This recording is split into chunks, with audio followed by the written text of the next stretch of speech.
This is a tutorial of GeoGebra by Haley Lane. The first video will be about how to select and highlight an object. When using GeoGebra, you have this arrow function, as you can see where I'm pointing now, and when you need to select or move an object in GeoGebra, you have to use this function. Now, you just select the arrow and then select any point or line or whatever your object is, and you can move it around just as I am doing. Next, I will teach you how to create a segment in GeoGebra. To use the segment function, you select the function at the top, and then you go down to your workspace, and to select a point, you just click, and then draw your line, and select another point where you want the line to end. Now suppose you wanted to connect 2 points that you already had. Then you would just use the segment function, and click on the same points that you had and you wanted to connect, and then you have a segment instead of just 2 points. Now I'll teach you how to create a line using GeoGebra. The line function is a lot like the segment function. If you select it here at the top, then you can select 2 points to draw a line through, and instead of a segment it does a continuous line. And if we already had points that we needed to connect, you just select the line function and select those same points to get the line drawn through them. Now that you know the basics, we can move on to better things. I will now show you how to find a midpoint. The midpoint function is a very useful tool in GeoGebra. Now there's a couple different ways you can use it. First, you can have a segment here and find the midpoint of the segment. So you select the midpoint function, as you can see where I'm pointing, and then select your 2 endpoints that you want to find the midpoint of, and then it automatically shows up in a gray point. Now you can do the same thing with a line. You just select 2 points on the line and you can find your midpoint. You can also find a midpoint of just 2 random points. So if I selected here and here, it automatically come up with the midpoint. The next video is how to make a circle. Building circles in GeoGebra is really easy. All you have to do is select the circle function, select a point that will be the center of your circle, and then you can range however big you want by the next point you'll select. Now I will teach you how to make parallel lines. To construct parallel lines, you need to either start out with a segment or a line, and I've already constructed these using the segment tool and the line tool. Now, to create a parallel line, you must select the parallel function at the top. Then you have to select the line and not just a point on the line, but you actually have to select the line. And then it'll give you a lighter shaded line where your parallel line could be if you selected your point where your cursor was. So I'll go ahead and select right here for the line. Now I'll show you how to do it with the segment too. It's basically the same concept as the line, but you just have to select the segment part instead of like a whole line. And then we have 2 sets of parallel lines. A similar function is how to create perpendicular lines. To build a perpendicular line, we either need a segment or a line, and I've already built these using our segment and line functions. And so next we need to select our perpendicular line function. Now once that's selected, we can build our perpendicular lines. And unlike the parallel lines, you can make the perpendicular lines go through the line or a point on the line. So I'll show you how to do the point first. You first select the point you want it to go through, and then select it again to make the line go through that point. That way you have a perpendicular line through a point on the line. Now if you just wanted any perpendicular line through the line, you select the line and then you get the lighter shaded line like we did for parallel lines. And then you can guess where you want it to go and then select anywhere, and your perpendicular line will be constructed. Now for perpendicular lines through segments, it's a little bit different. You can have a little bit different options.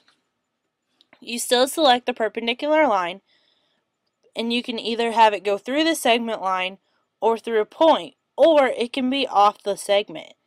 So I'll go ahead and select the segment line, and then when you get the lighter shaded, you can move it off the segment and it can be as far away as you want it to be. So I'll put it down here, but it's still perpendicular. But then you can also do it like we did for the line and have it go through the segment portion or point on the segment. But what if you need to find the intersection? Well, here's how you do it. To find an intersection, you first need to have two lines. So I'll go ahead and construct those using the line function. Now these lines intersect, but it's kind of hard if you just wanted to place a point there yourself. So there's an intersection function, and it's right here where I'm pointing at on the top of the screen.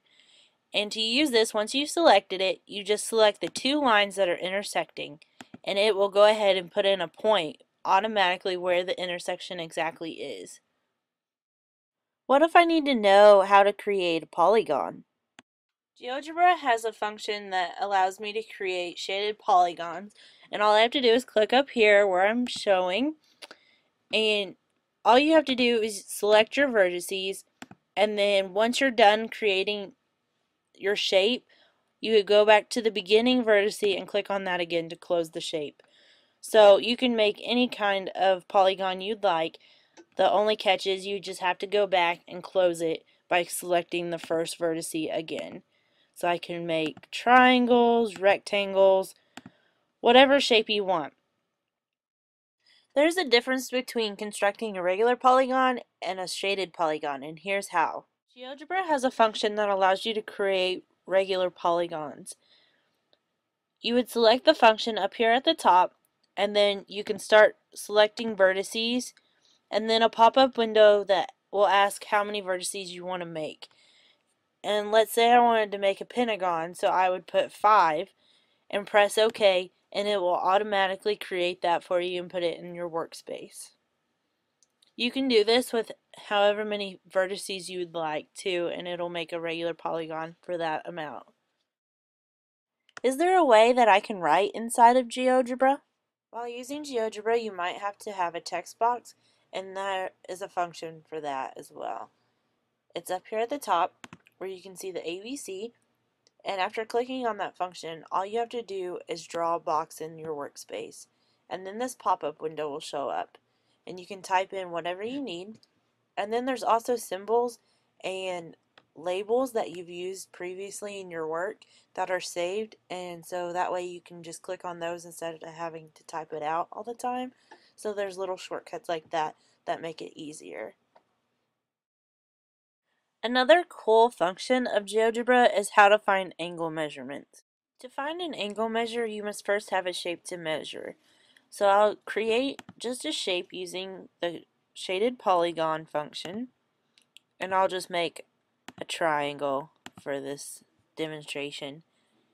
Now, to measure an angle inside this triangle, you then click on the measure angle function, and then click the vertices in the order of the angle that you want to measure. So as you can see here, this angle that I'm pointing at is 59 degrees. Now you can also just go ahead and create the point and create an angle, and then using your selection arrow you can then move those around however you'd like and find your desired angle measure. Sometimes you might need to reflect a point too, though. To reflect a point using GeoGebra, you must first start with a line. So I'll go ahead and create the line like we did earlier. And then there's two ways you can reflect a point. You can either reflect points that are already created, or you can reflect points at the same time as reflecting. So I'll go ahead and set some previous points, and that way you can see both ways. Now first, you can click on the reflect point function, and then you can click on a previous point. So I'll go ahead and click on this one here, and then you click on the line you want to reflect over, and that'll be this line, and then it automatically plots a point for you. Now if there's no specific point that you want to reflect, then you can just click in your workspace and then click on the line you want to reflect over, and it'll automatically have that point as well. So it's really easy to use. But if we need to know how to reflect, we should also know how to rotate. To rotate a point using GeoGebra, you must first start with a point that you want to rotate. And so I have drawn a line here using the line function that we talked about previously, and I'm going to rotate this point around this point. And when you rotate a point, you must always have a point that you're rotating around. It can be anywhere on the workspace, but it'll want you to find that for them. So the first thing I need to do is to click on the rotate point function, and then I'm going to click on the point I want to rotate. And so that would be this one. And then the next click is where I want to rotate it around. And I want to click on around this point. And then a window will pop up and ask you how many degrees you want to rotate it. So you can either go counterclockwise or clockwise, and then you can type in the amount you want to rotate it. And I'll just say 45 since that's what popped up. And then it automatically rotates it 45 degrees. Now you can do this with just points in the space. You don't have to have them on a line. So I'll click this point and say I want to rotate it around another point in the workspace, and I will go 30 degrees this time, and I'll go clockwise instead of counterclockwise, and press OK, and then it'll automatically rotate it for me. Out of all of these functions, the grids are probably one of the best. GeoGebra has many different backgrounds that you can choose while working with this program. The first is this clear background. There's nothing getting in the way. It's just the plain white. But if you were trying to graph or something like that, then you might need a little bit more direction, and that's where the backgrounds come in. The first one that I'm going to show you is just the axis. So maybe you just need to plot different numbers or something like that on this graph. That would be able to help you. Now if you're trying to graph lines, you might need something more to help you find like the slopes of the lines, and that's where the pattern axis comes in. This way you can line up everything correctly and you don't have to worry about not hitting it right on the spot. These help you with your accuracy in your graphing. This software is ideal for teachers to use in the classroom. As you can see, there are many different functions that students and teachers can use while solving math problems. These functions allow students to graph lines easily if visual representation is needed. Graphing equations and expressions, however, is only one example of how this software can be used. Sometimes students need multiple representations of a topic to really grasp it, and this could be used to help with that. When I'm a teacher, I can use this program while I'm teaching lessons to my students, and it could also help them when they're doing their homework. Since this program is free and works on any computer, not only can we have it in the classroom, but students can take it home and work on their homework and use it to help them. Overall, this program is great. It's easy to use, easy to understand, and it's really an enhancement to student learning.